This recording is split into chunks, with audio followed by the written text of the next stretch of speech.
तो आज के इस वीडियो को देखने के बाद फिजिक्स के पेपर के जो 5 नंबर है ना आपके एकदम पक्के होने वाले, क्योंकि आज के इस वीडियो में बहुत ही मस्त तरीके से देखने वाले ट्रांसफार्मर क्या होता है, ट्रांसफार्मर का सिद्धांत क्या है, उसकी रचना क्या है, कार्यविधि क्या है, बहुत ही आसान तरीके से, मतलब पूरा टॉपिक जो है ना यार एकदम आसानी से समझेंगे। और ये टॉपिक जान लो इंपॉर्टेंट बहुत ज्यादा है, हर साल पेपर में पूछा जाता है फिजिक्स के पेपर में, तो पूरा टॉपिक अच्छे से समझना, क्योंकि आज के इस वीडियो को देखने के बाद 5 नंबर आपके पूरे पक्के हो जाएंगे और आपने कभी भी इतनी आसान तरीके से नहीं पढ़ा होगा। तो इसलिए आपसे कह रहा है पूरा वीडियो देखना, बहुत आसान है ट्रांसफार्मर, इसका सिद्धांत, इसकी रचना और इसकी कार्यविधि। ठीक है, तो पूरा वीडियो देखोगे आप बहुत बेहतरीन तरीके से समझ जाओगे। तो शुरू करते हैं आपका। तो देखो आपको पता है जैसा कि हम लोग क्या कर रहे थे, क्लास 12 फिजिक्स का जो 7वां चैप्टर है प्रत्यावर्ती धारा अल्टरनेटिंग करंट, इस चैप्टर को पढ़ रहे थे। तो इसी का टॉपिक है ये ट्रांसफार्मर। ठीक है, ट्रांसफार्मर क्या होता है, आपको इसका चित्र बनाना पड़ेगा, सिद्धांत लिखना होगा, कार्यविधि लिखनी होगी और रचना लिखनी होगी। ठीक है, तो सभी को बहुत आसान तरीके से समझेंगे, बस आपको इस वीडियो को आखिरी तक देखना, पूरा आप समझ जाओगे। ठीक है, तो देखो इस टाइप से जो आपको यहाँ पे दिख रहा है ये आपका ट्रांसफार्मर का चित्र होता है। अभी चित्र को हम आपको बाद में समझाएंगे जब आपको रचना बताएंगे। सबसे पहली चीज क्या है, मेन चीज है सिद्धांत, फिर इसके बाद आपको क्या करना है, रचना लिखनी है और उसके बाद इसका चित्र बनाना है, फिर कार्यविधि। ठीक है, तो मस्त तरीके से एक एक चीज शुरू करते हैं, बहुत आसान है। ठीक है, अभी चित्र पे ध्यान ना दो, पहले यहाँ पे पढ़ो ये क्या चीज है, ट्रांसफार्मर का क्या कार्य है, इसे क्यों बनाया गया। ठीक है, पहले ये समझो। तो हमने यहाँ से लिखा है ट्रांसफार्मर, सबसे पहले हेडिंग लगी सिद्धांत। ट्रांसफार्मर है क्या, इसका सिद्धांत क्या, इसे क्यों बनाया गया। ठीक है, पढ़ो। हमने लिखा यह अन्योन्य प्रेरण के सिद्धांत पे आधारित एक ऐसी युक्ति है जिससे प्रत्यावर्ती धारा के विभव को कम या ज्यादा किया जा सकता है। ट्रांसफार्मर जो है ये अन्योन्य प्रेरण के सिद्धांत पे आधारित है और एक ऐसी युक्ति है, एक ऐसा मतलब आपका, इससे आप क्या कर सकते हो, एक ऐसी युक्ति है जिससे आप प्रत्यावर्ती वोल्टेज को कम या ज्यादा कर सकते हो। ध्यान से समझो, सबसे पहला शब्द कहा गया यह अन्योन्य प्रेरण के सिद्धांत पे आधारित है। अन्योन्य प्रेरण समझते हो, अन्योन्य प्रेरण जब हमने विद्युत चुंबकीय प्रेरण वाले पार्ट में पढ़ा था तो हमने बताया था अन्योन्य प्रेरण की आपको मतलब घटना कब होती है, जब आपके पास दो कुंडलियां होती हैं, एक कुंडली में धारा प्रवाहित करते हैं तो दूसरी कुंडली में प्रेरित विद्युत वाहक बल और प्रेरित धारा उत्पन्न हो जाती है। तो इस घटना को हम क्या बोलते हैं, वो अन्योन्य प्रेरण की घटना। ठीक है, क्या बोलते हैं, अन्योन्य प्रेरण, मतलब दो कुंडली हो, एक में धारा प्रवाहित करो, दूसरे में क्या हो जाए, प्रेरित धारा और प्रेरित विद्युत वाहक बल उत्पन्न हो जाए, तो इस क्रिया को अन्योन्य प्रेरण की क्रिया कहते हैं। तो इसमें जो ट्रांसफार्मर बना होता है इसमें भी दो कुंडलियां होती है, एक देख सकते हो प्राथमिक कुंडली, यहाँ पे की प्राथमिक कुंडली होती है, दूसरी द्वितीयक कुंडली होती है। प्राथमिक कुंडली में धारा प्रवाहित करते हैं और दूसरी कुंडली में प्रेरित विद्युत धारा और प्रेरित विद्युत वाहक बल उत्पन्न हो जाता है और यही घटना आपकी अन्योन्य प्रेरण की कहलाती है। इसीलिए कहा गया ट्रांसफार्मर अन्योन्य प्रेरण के सिद्धांत पर आधारित है। और इससे आप क्या कर सकते हो, इसकी मदद से आप क्या कर सकते हो, प्रत्यावर्ती जो वोल्टेज होता है इसको कम या ज्यादा कर सकते हो। ठीक है, यही इसका कार्य, यही इसका सिद्धांत है। तो यहाँ से लिखा गया यह अन्योन्य प्रेरण के सिद्धांत पर आधारित एक ऐसी युक्ति है, एक ऐसा मतलब आपका क्या है, ये एक ऐसी युक्ति है जिससे हम क्या कर सकते हैं, प्रत्यावर्ती धारा के विभव को कम या ज्यादा कर सकते हैं। ठीक है, और कहा गया यह जो आपका ट्रांसफार्मर है यह केवल प्रत्यावर्ती धारा के विभव को कम करने के काम आता है, दिष्ट धारा डीसी करंट को आप नहीं कम ज्यादा कर सकते इस ट्रांसफार्मर से। ट्रांसफार्मर केवल एसी करंट मतलब अल्टरनेटिंग करंट जो आपकी प्रत्यावर्ती धारा होती है उसी को कम ज्यादा कर सकता है, लेकिन दिष्ट धारा जो डायरेक्ट करंट डीसी करंट होती है उसको नहीं कर सकता। तो ये बात भी याद रखना। ठीक है, अब इसके बाद कहा गया ये दो प्रकार का होता है, ट्रांसफार्मर दो प्रकार का होता है। पहला उच्चाई ट्रांसफार्मर जिसका मतलब है स्टेप अप ट्रांसफार्मर, और दूसरा होता है अपचाई ट्रांसफार्मर जिसका मतलब होता है स्टेप डाउन ट्रांसफार्मर। ठीक है, ट्रांसफार्मर दो प्रकार का, उच्चाई ट्रांसफार्मर और दूसरा क्या है, अपचाई ट्रांसफार्मर। अब इन दोनों के प्रकार को अच्छे समझते क्योंकि ये भी इंपॉर्टेंट है, समझना जरूरी है। ठीक है, सबसे पहले इतना तो समझ गए कि ट्रांसफार्मर से हम विभव को कम या ज्यादा कर सकते हैं। तो देखो पहला ट्रांसफार्मर जो उच्चाई ट्रांसफार्मर, नाम है स्टेप अप, आपको मतलब स्टेप बढ़ाना है। तो इसके लिए आपको याद रखना है, ट्रिक है आपकी दोनों को पहचानने की, इसमें है स्टेप अप, इसमें स्टेप डाउन। मतलब जब स्टेप अप की बात हो तो याद रखना इसमें लो वोल्टेज से हाई वोल्टेज किया जाता है, स्टेप को बढ़ाया जाता है। मतलब आपको याद रखना बढ़ाने का मतलब प्रत्यावर्ती वोल्टेज को बढ़ाया जाता है, और प्रत्यावर्ती वोल्टेज जब कम होगा तभी तो बढ़ाओगे। तो यहां से लिखते हैं इसमें निम्न प्रत्यावर्ती वोल्टेज को, निम्न का मतलब कम, ठीक है, निम्न प्रत्यावर्ती वोल्टेज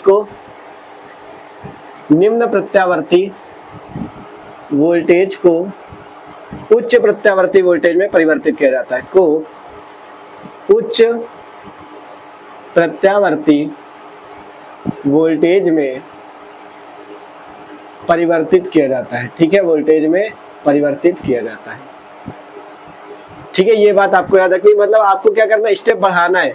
स्टेप बढ़ाने का मतलब वोल्टेज को बढ़ाना, ये याद रखना है। तो मतलब निम्न वोल्टेज से उच्च वोल्टेज में परिवर्तित किया जाता है। मतलब इसका सीधा सीधा मतलब है, निम्न वोल्टेज का क्या मतलब है, लो वोल्टेज। निम्न वोल्टेज का क्या मतलब है, लो वोल्टेज। और उच्च वोल्टेज का क्या मतलब है, हाई वोल्टेज। मतलब लो वोल्टेज से हाई वोल्टेज में जब परिवर्तित करना हो तो आप कौन सा ट्रांसफार्मर यूज करोगे, ऊंचाई ट्रांसफार्मर यूज करोगे। ठीक है, ये बात आपको याद रखनी है। इसमें क्या होता है, लो वोल्टेज से हाई वोल्टेज में बदला जाता है। और इसमें जो आपका देखो, ये आपका क्या प्राथमिक कुंडली है, द्वितीय कुंडली। अगर प्राथमिक कुंडली को P से लिखे मतलब प्राइमरी कुंडली, द्वितीय कुंडली को S से लिखे मतलब द्वितीय कुंडली, तो यहाँ पे याद रखना NP जो होती है, NP इज लेस देन होती है NS के। ठीक है, ये क्या चीज हमने यहाँ पे लिख दिया, NP क्या है, देखो N है फेरों की संख्या, P का मतलब है प्राथमिक कुंडली के फेरों की संख्या, और N क्या है, फेरों की संख्या, S का मतलब है द्वितीय कुंडली। ठीक है, P for primary, S for secondary. P for primary मतलब प्राथमिक, S फॉर सेकेंडरी मतलब द्वितीय। तो यहाँ से ये कहा गया है, ठीक है, यहाँ से ये कहा गया है NP है प्राथमिक कुंडली के फेरों की संख्या, NS है द्वितीय कुंडली के फेरों की संख्या। तो जब आपका निम्न प्रत्यावर्ती वोल्टेज को उच्च प्रत्यावर्ती वोल्टेज में बदला जाएगा आपका ऊंचाई ट्रांसफार्मर में, तो उसमें क्या होगा, उसमें प्राथमिक कुंडली में फेरों की संख्या जो NP होगी वो लेस देन, ये क्या है, लेस देन का चिन्ह। ये चिन्ह जो होता है, इसमें जो इधर का हिस्सा होता है ये बताता है कि इधर वाला बड़ा है, और जिधर पीछे का हिस्सा होता है वो बताता है कि इधर वाला छोटा है, इसे लेस देन बोलेंगे। ठीक है, तो यहाँ पे चिन्ह लगा, इधर जो पीछे का हिस्सा वो क्या है, छोटा है, इधर वाला क्या बड़ा। मतलब NP में फेरों की संख्या कम होती है और NS में फेरों की संख्या ज्यादा होती है। ये चीज आपको याद रखना है। ठीक है, यही मेन चीज है यहाँ पे। NP लेस देन NS होगा, मतलब जब आपका ऊंचाई ट्रांसफार्मर होगा, प्राथमिक कुंडली में कम फेरे होंगे और द्वितीय कुंडली में ज्यादा फेरे होंगे। ये बात आपको याद रखनी है। अपचाई ट्रांसफार्मर में क्या होता है, इसमें अपचाई मतलब इसमें स्टेप डाउन करना है, मतलब हमें घटाना है। डाउन का मतलब घटाना है, तो हमें क्या करना होता है, उच्च वोल्टेज को निम्न वोल्टेज में परिवर्तित करना होता है। ठीक है, तो इसमें उच्च प्रत्यावर्ती वोल्टेज को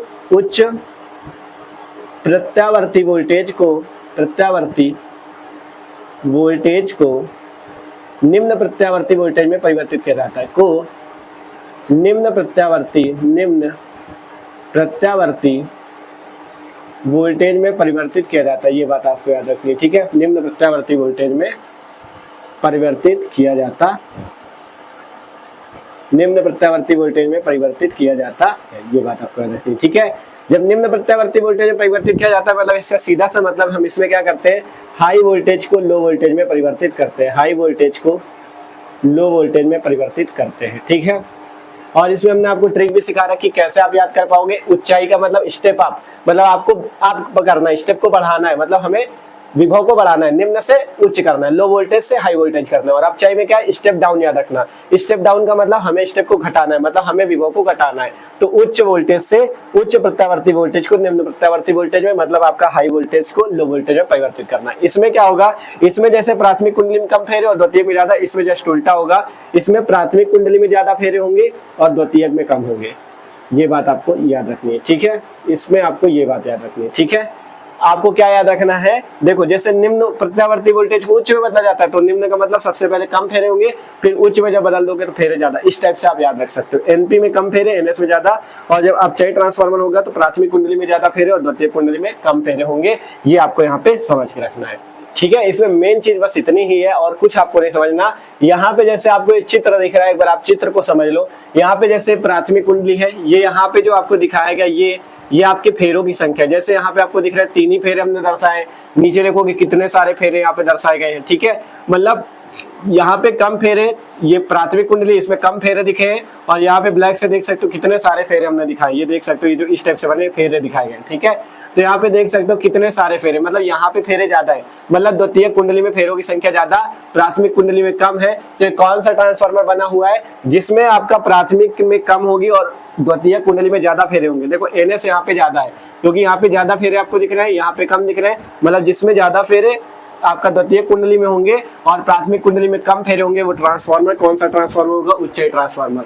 तो यहाँ पे कौन सा ट्रांसफार्मर बना हुआ है? उच्चाई ट्रांसफार्मर हमने बनाया है। और इससे हम क्या कर सकते हैं? इससे क्या कर सकते हैं बताओ? इससे हम क्या कर सकते हैं? उच्चाई ट्रांसफार्मर में लो वोल्टेज को हाई वोल्टेज में बदल सकते हैं। ठीक है, इसलिए हम कह रहे थे पूरा वीडियो देखोगे आप एक एक बात क्लियर करते चलोगे। ठीक है, तो सिंपल तरीके से सिद्धांत हम लोग समझ चुके, यह न्यूटन प्रेरण के सिद्धांत पर आधारित है। इससे हम प्रत्यावर्ती वोल्टेज को कम या ज्यादा कर सकते हैं। दो प्रकार का, उच्चाई और अपचाई। उच्चाई में लो वोल्टेज को हाई वोल्टेज में बदलेंगे, अपचाई में हाई वोल्टेज को लो वोल्टेज में बदलेंगे। इतना समझ गए, सिद्धांत हो गया। आप समझते हैं इसकी रचना, जब रचना समझोगे तो आपको ये चित्र भी जो ट्रांसफार्मर का बना हुआ है वो भी आसानी से समझ में आएगा। ठीक है, तो एक बार आप लोग इसे स्क्रीनशॉट कर लो, इधर वाला एरिया छिड़के आप यहाँ पे रचना लिखते हैं, फिर आपको अच्छे से समझाते हैं। तो आप समझते हैं इसकी रचना को, किस टाइप से ट्रांसफार्मर बना होता है, इसकी रचना कैसे होती है। ठीक है, समझते हैं इसे। तो हमने यहाँ पे कुछ बातें लिखी, पहले इसको पढ़ते हैं फिर आपको चित्र भी समझाते जाएंगे। ठीक है, इसमें होता क्या है पहले पढ़ो। इसमें नर्म लोहे की मुड़ी हुई पत्तियां एक पटलित रोड के रूप में होती है। ठीक है, इसमें नर्म लोहे की कई सारी पत्तियां होती है जिसे एक पटलित रोड लैमिनेटेड कोर के रूप में होती है। ठीक है, और ये पत्तियां एक दूसरे के ऊपर वर्निश से जोड़ देते हैं जिससे कि ये एक दूसरे से पृथककृत रहे। ठीक है, समझना। यहाँ पे क्या होता है, जो ट्रांसफार्मर बना हुआ है इसमें क्या होता है, नर्म लोहे की कई सारी पत्तियां इस टाइप से होती है। ठीक है, एक के ऊपर एक इस टाइप से कई सारी पत्तियां यहाँ पे होती है। ठीक है, इस टाइप से कई सारी पत्तियां यहाँ पे जो आपको अलग अलग दिख रही हैं, ये क्या है, यहाँ पे कई सारी आपकी क्या है, पत्तियां हैं नर्म लोहे की।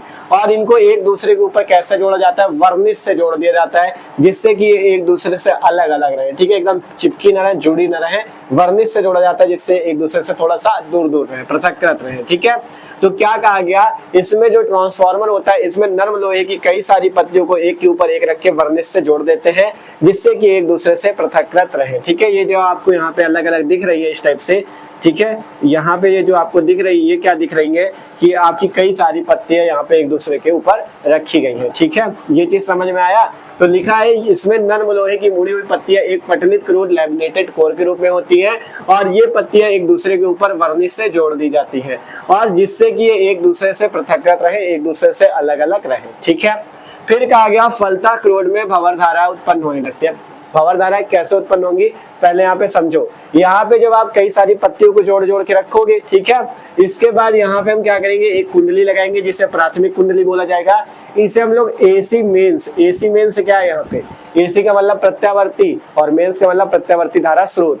यहाँ पे हम इसे प्रत्यावर्ती धारा स्रोत से जोड़ देंगे जहां से क्या आएगी, या जहां से हमें प्रत्यावर्ती धारा प्राप्त होगी। ठीक है, और यहाँ पे ये जो आपको दिखाए गए ये कुंडली के फेरे हैं। ठीक है, यहाँ पे देख सकते हो प्राथमिक कुंडली में कम फेरे दिखाए गए हैं और ये जो द्वितीय कुंडली है इसमें ज्यादा फेरों को दिखाया गया है। ठीक है, जब यहाँ से हम क्या करेंगे, धारा को प्रवाहित करेंगे प्राथमिक कुंडली में, तो अन्योन्य प्रेरण की क्रिया के अनुसार जब यहाँ पे धारा प्रवाहित होगी तो यहाँ पे आपका जो आपका पूरा नर्म लोहे की क्रोड से जो आपने क्या बनाया है, ट्रांसफार्मर बनाया है, इसमें अंदर क्या होता है, अंदर क्या होता है, चुंबकीय फ्लक्स में परिवर्तन होने लगता है। ध्यान समझना, जब यहाँ से धारा प्रवाहित की जाती है तो अंदर जो होता है चुंबकीय फ्लक्स में परिवर्तन होने लगता है जिससे क्या होता है, आपको पता है यहाँ पे कौन सी धारा उत्पन्न होगी, प्रेरित धारा उत्पन्न होगी और प्रेरित विद्युत वाहक बल उत्पन्न होगा किसमें, द्वितीय कुंडली में। ठीक है, जब यहाँ पे प्राथमिक कुंडली में धारा प्रवाहित करोगे तो दूसरी कुंडली में प्रेरित धारा और प्रेरित विद्युत वाहक बल उत्पन्न होगा।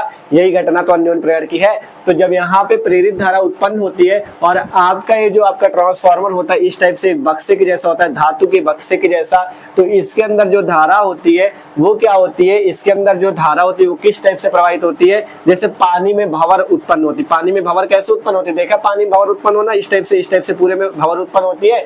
तो यहाँ पे जो प्रेरित धारा उत्पन्न होती है ये एकदम पानी में भंवर के समान उत्पन्न होती है, इसलिए यहाँ पे जो अंदर धारा होती है, इस आपका मतलब ट्रांसफार्मर के अंदर जो धारा होती है उस धारा को हम लोग भंवर धारा बोलते हैं। ठीक है, ये एक प्रकार की प्रेरित धारा ही होती है। जो प्रेरित धारा उत्पन्न हुई है ये क्या होती है, पानी में भंवर के समान अंदर यहाँ पे होती है, जिसके कारण इस धारा को भंवर धारा भी कहते हैं। ठीक है, तो यहाँ से कहा गया कि फलता क्रोड में भंवर धारा उत्पन्न होने लगती है और वैद्युत ऊर्जा की हानि भी होती है। ठीक है, क्या कहा गया, देखो हमने बताया ना, जब एसी मेंस से आप क्या करोगे, प्रत्यावर्ती धारा भेजोगे तो अन्योन्य प्रेरण की क्रिया के अनुसार प्रेरित विद्युत वाहक बल और प्रेरित धारा उत्पन्न होगा, जो कि द्वितीयक कुंडली में उत्पन्न होगा। ठीक है, तो यहाँ पे जो प्रेरित धारा उत्पन्न हुई है उसे ही भंवर धारा बोला गया, क्योंकि ये जो आपका ट्रांसफार्मर के अंदर एक भंवर के समान उत्पन्न होती है, जैसे पानी में भंवर होता है वैसे, इस कारण से इसे भंवर धारा बोला गया। अब जब भंवर धारा उत्पन्न होती है, इससे क्या होता है, ऊर्जा में हानि भी होती है।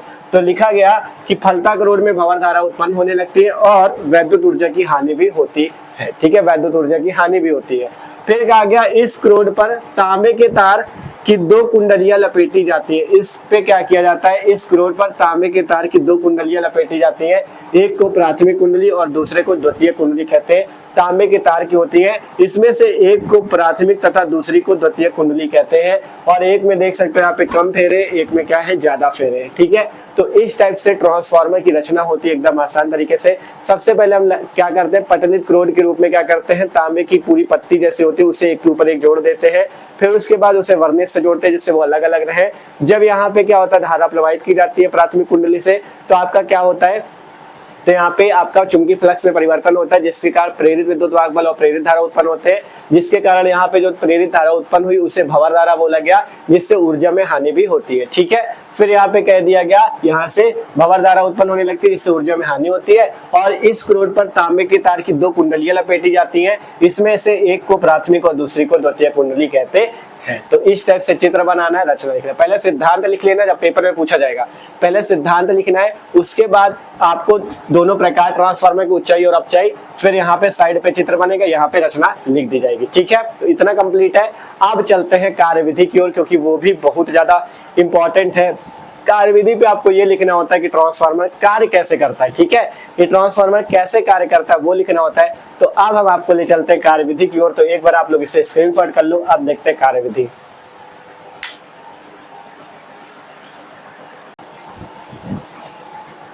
तो अब देखते हैं हम लोग ट्रांसफार्मर की कार्यविधि की, ये ट्रांसफार्मर कैसे कार्य करता है। ठीक है, तो यहाँ पे हेडिंग लगी हुई है कार्यविधि। अब बात करें कैसे ट्रांसफार्मर कार्य करेगा, किस प्रकार से हम इसके विभव को कम ज्यादा कर सकते हैं, सब कुछ समझते हैं। पढ़ो, यहाँ पे हमने लिखा जब प्राथमिक कुंडली में विद्युत धारा बहती है। हमने कहा था यहाँ से प्राथमिक कुंडली को एसी मेंस से मतलब प्रत्यावर्ती स्रोत से जोड़ रखा, तो विद्युत धारा यही से बहेगी। तो कहा गया जब प्राथमिक कुंडली में विद्युत धारा बहती है तो क्रोड में परिवर्ती चुंबकीय क्षेत्र उत्पन्न हो जाता है। परिवर्ती चुंबकीय क्षेत्र मतलब परिवर्ती चुंबकीय क्षेत्र का मतलब, परिवर्ती का क्या मतलब, बदलने वाला। ठीक है, परिवर्ती चुंबकीय क्षेत्र उत्पन्न हो जाता है, या आपका क्या होता है, चुंबकीय फ्लक्स में क्या होता है, परिवर्तन उत्पन्न हो जाता है। ऐसा क्यों होता है, ये विद्युत चुंबकीय प्रेरण की घटना से होता है। जब आपका क्या होता है, जब हम धारा प्रवाहित करते हैं तो जो चुंबकीय फ्लक्स होता है या चुंबकीय क्षेत्र होता है उसमें परिवर्तन होता है। ठीक है, ये चीज हमने विद्युत चुंबकीय प्रेरण वाले पार्ट पे बहुत अच्छे से समझा था। तो वही चीज है, जब प्राथमिक कुंडली में विद्युत धारा के कारण ही आपका ये परिवर्ती चुंबकीय क्षेत्र हो रहा है। ठीक है, जब प्राथमिक कुंडली में विद्युत धारा बहती तो क्रोड में परिवर्ती चुंबकीय क्षेत्र उत्पन्न हो जाता है।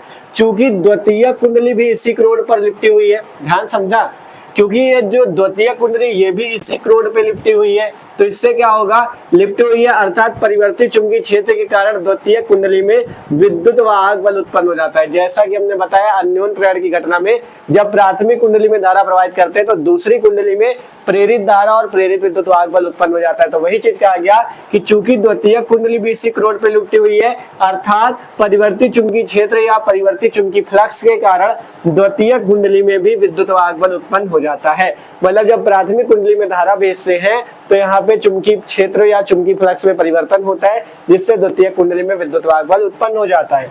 अब द्वितीय कुंडली में प्रेरित विद्युत वाहक बल का मान दोनों कुंडलियों में फेरों की संख्या के अनुपात पर निर्भर करता है। क्या कहा गया, द्वितीय कुंडली में प्रेरित विद्युत वाहक बल का मान, जो द्वितीय कुंडली में प्रेरित विद्युत वाहक बल E होता है उसका मान जो होता है दोनों कुंडलियों में फेरों की संख्या के अनुपात पे निर्भर करता है। यही इसकी कार्यविधि पे आपको लिखना, भी फॉर्मूले आएंगे उनको भी समझना है। पहले लिखा गया जब प्राथमिक कुंडली में धारा बहती है तो क्या होता है, क्रोड पे चुंबकीय क्षेत्र में परिवर्तन होता है। द्वितीय कुंडली भी इसी क्रोड पे लिपटी है, अतः इसमें क्या होता है, द्वितीय कुंडली में विद्युत वाहक बल उत्पन्न हो जाता है और द्वितीय कुंडली में प्रेरित विद्युत वाहक बल का मान दोनों कुंडलियों में फेरों की संख्या के अनुपात पे निर्भर करता है। अब यहाँ से अगर हम फैराडे के नियम के अनुसार, ठीक है, फैराडे के नियम सबको पता है, फैराडे के नियम से, ठीक है, फैराडे के नियम से, फैराडे के नियम से अगर हम यहाँ से क्या करें, फैराडे के नियम से अगर दोनों कुंडलियों के लिए विद्युत वाहक बल निकाले, सबसे पहले लिखे प्राथमिक कुंडली के लिए विद्युत वाहक बल, प्राथमिक कुंडली के लिए विद्युत वाहक बल, ठीक है, प्राथमिक कुंडली के लिए क्या निकाले, विद्युत वाहक बल। तो विद्युत वाहक बल का सूत्र आपको पता होना चाहिए, फैराडे का नियम होता है E बराबर minus N delta phi upon delta t, ये होता है फैराडे का नियम, ठीक है। तो जब प्राथमिक कुंडली के लिए होगा तो विद्युत वाहक बल क्या हो जाएगा, EP, P का क्या मतलब है, प्राथमिक कुंडली मतलब प्राइमरी, तो EP बराबर कितना हो जाएगा, माइनस का NP अपॉन में delta phi upon delta t, ठीक है, ये चीज हो जाएगा। इसे मान लेते हैं समीकरण नंबर 1। ध्यान से समझना, EP क्या है, प्राथमिक कुंडली का विद्युत वाहक बल, NP क्या है, प्राथमिक कुंडली में फेरों की संख्या, डेल्टा फाई क्या है, चुंबकीय फ्लक्स, और डेल्टा टी क्या है, समय, ये चीज है, ठीक है। अब यहाँ से जब द्वितीयक कुंडली के लिए निकालते हैं, द्वितीयक कुंडली के लिए, द्वितीयक कुंडली के लिए कैसे निकलता है देखना, यहाँ से द्वितीयक कुंडली के लिए, ठीक है, द्वितीयक कुंडली के लिए हम ES मान लेते हैं, ES बराबर क्या हो जाएगा, माइनस का NS delta phi upon delta t, ठीक है, इसे मान लो समीकरण नंबर 2, ठीक है, इसे मान लो समीकरण नंबर 2, जहां ES क्या है, द्वितीयक कुंडली का विद्युत वाहक बल, NS क्या है, द्वितीयक कुंडली में फेरों की संख्या। अब अगर हम क्या करें, यहाँ से समीकरण 1 में 2 का भाग कर दे, लिख दे यहाँ से समीकरण 1/2 करने पे, 1/2 करने पे मतलब समीकरण 1 में अगर हम 2 का भाग कर दे तो यहाँ से क्या आ जाएगा, EP बटे में ES, ठीक है। ध्यान से देखो क्या चीज कर रहे हैं, ये समीकरण 1 है, ये समीकरण 2, दोनों का भाग कर दो आपस में, EP बटा ES, और इधर वाली संख्या का भी भाग हो जाएगा, बराबर माइनस का NP बटे में delta phi upon delta t, और यहाँ बटे में कितना आ जाएगा, माइनस NS बटे में delta phi upon delta t, ठीक है। यहाँ से ध्यान से देखोगे माइनस माइनस हो जाएगा plus, delta phi upon delta t आपस में कैंसिल हो जाएगा, बचेगा यहाँ से कितना, EP बटा ES बराबर, यहाँ से कितना बचेगा, NP बटा NS। यही आपको कहा गया ना, अनुपात पे निर्भर करता है, जो विद्युत वाहक बल का अनुपात होता है वो फेरों की संख्या के अनुपात पे निर्भर करता है। तो यहाँ से आया EP बटा ES बराबर NP बटा NS, ठीक है। देखो यहाँ से पढ़ लो, यही चीज कहा गया था कि द्वितीयक कुंडली में प्रेरित विद्युत वाहक बल, जो द्वितीयक कुंडली में प्रेरित विद्युत वाहक बल होता है, ये जो होता है, ये दोनों कुंडलियों में फेरों की संख्या के अनुपात पे निर्भर करता है। तो यहाँ पे जो विद्युत वाहक बल EP और ES है, EP क्या प्राथमिक कुंडली का विद्युत वाहक बल, ES क्या द्वितीयक कुंडली का विद्युत वाहक बल, ये क्या है, प्राथमिक और द्वितीयक कुंडली के फेरों की संख्या के अनुपात पे निर्भर करता है। अनुपात का मतलब देख सकते हो NP बटा NS है, तो क्या है, NP और NP अनुपात है NS है, ठीक है। तो यहाँ से यही फॉर्मूला आता है, EP बटा ES बराबर NP बटा NS, ठीक है, कि जो पहली कुंडली का विद्युत वाहक बल और द्वितीय कुंडली का विद्युत वाहक बल, इन दोनों का अनुपात बराबर होता है प्राथमिक कुंडली के फेरों की संख्या बटे में द्वितीय कुंडली में फेरों की संख्या के अनुपात के बराबर होता है, ठीक है। ये फॉर्मूला इंपॉर्टेंट है, EP बटा ES बराबर NP बटा NS। अब यहाँ से आपको एक चीज और कहा गया था, क्या चीज कहा गया था, कि जब भंवर धारा बहती है, जब यहाँ पे भंवर धारा उत्पन्न होती है तो क्या होता है, ऊर्जा में हानि होती है, तो जिसके कारण यहाँ पे हम निकालेंगे अब शक्ति, ठीक है। यहाँ पे आपको पता है जब धारा दी गई तो यहाँ से प्रवेश करने वाली कुछ शक्ति रही होगी, और यहाँ से जब आपका क्या हुआ, द्वितीय कुंडली से आपका क्या हुआ, द्वितीय कुंडली में विद्युत वाहक बल उत्पन्न हुआ, तो यहाँ पे भी कुछ शक्ति रही होगी। तो यहाँ से फॉर्मूला इसके बाद हम लगाएंगे, निवेशी शक्ति बराबर निर्गत शक्ति। फॉर्मूला लगेगा निवेशी शक्ति बराबर निर्गत शक्ति। निवेशी का मतलब जो प्रवेश करने वाली है, और निर्गत का मतलब जो बाहर निकलने वाली है, ठीक है, निर्गत शक्ति। ये चीज फॉर्मूला समझना, ठीक है। छोटा छोटा लिख रहे हैं क्योंकि बोर्ड में जगह कम बची है, ठीक है। आप लोग सही से लिखना कॉपी में। इसके आगे का यहाँ पे हमने क्या लिखा, निवेशी शक्ति बराबर निर्गत शक्ति। निवेशी का मतलब जो यहाँ से प्रवेश करने पे आपको शक्ति खर्च करनी पड़ी, और निर्गत का मतलब जो यहाँ से बाहर निकलने पे खर्च करनी पड़ी, ठीक है। निवेशी का मतलब प्रवेश वाली, निर्गत का मतलब बाहर निकलने वाली। तो यहाँ से आपको शक्ति का फॉर्मूला पता है, P बराबर सूत्र होता है V इंटू आई। फॉर्मूला सबको पता है, शक्ति बराबर सूत्र होता है P बराबर V इंटू आई। तो यहाँ से अगर हम क्या करें, निवेशी शक्ति प्राथमिक कुंडली पे होगी और निर्गत शक्ति द्वितीय कुंडली पे होगी, तो PP बराबर PS हो जाएगा, ठीक है। ध्यान से समझो, PP का मतलब प्राथमिक कुंडली की शक्ति, PS का मतलब द्वितीय कुंडली की शक्ति, ठीक है। अब आपको सूत्र पता है, यहाँ से PP की जगह क्या हो जाएगा, P बराबर सूत्र क्या लिखा था अभी, V इंटू आई। तो प्राथमिक कुंडली के लिए मान लेते हैं विभव क्या है, VP है, धारा क्या है, I है। यहाँ से क्या मान लेते हैं, द्वितीय कुंडली के लिए विभव VS है और धारा क्या है, IS है, ठीक है। यहाँ पे IP और IS भी मान लो, ये IP है, ये क्या है, IS है। समझ में आया ना। देखो प्राथमिक कुंडली के लिए VP इंटू IP, द्वितीय के लिए VS इंटू IS, ठीक है। अब यहाँ से हम VP बटा VS का अनुपात निकाले। देखो VS इधर गुणे पे इधर नीचे ले लो, तो VP बटा VS बराबर कितना आ जाएगा, IS बटे में IP। कितना आ जाएगा, Vp बटा Vs बराबर Is बटा Ip। ध्यान से देख लो, Vp के नीचे Vs ले लिया तो Vp बटा Vs, ये Ip उधर चला गया इसके बटे में, तो Vp बटा Vs बराबर Is बटा Ip।